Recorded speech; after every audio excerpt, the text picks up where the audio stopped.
I rise today to talk a little, just for a short period of time, about the magnitude of our budget debt and deficit.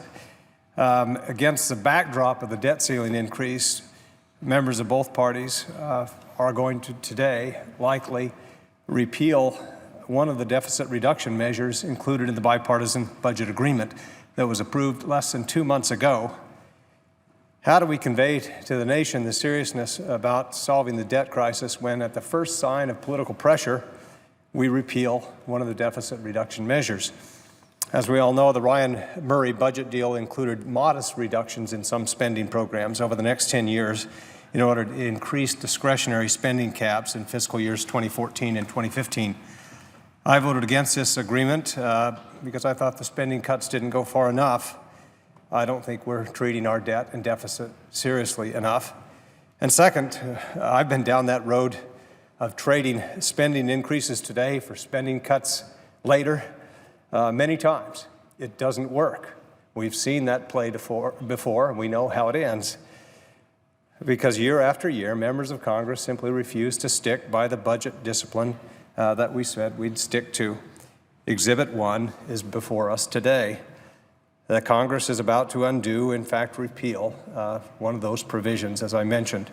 It's important to note that the cost of living adjustment that will be repealed, or the reform that will be repealed, was a cost of living adjustment, or COLA, for military retirees, resulting in less than a 1% reduction for working-age military retirees.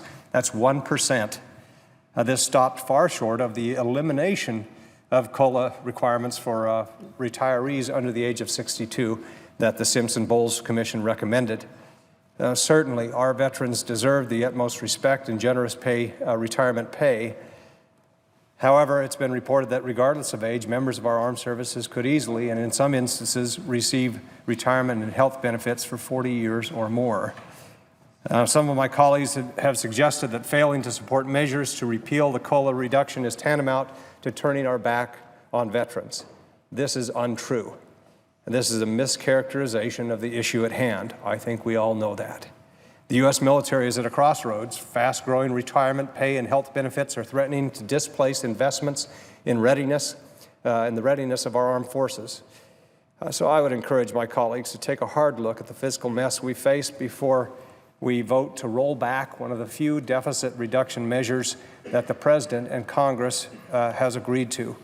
Our fiscal situation is serious. We cannot ignore that forever. This problem will continue to get worse.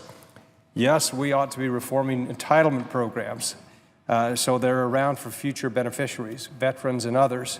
But for goodness sake, when deficit reduction measures get signed into law, surely at some point we need to stand by them.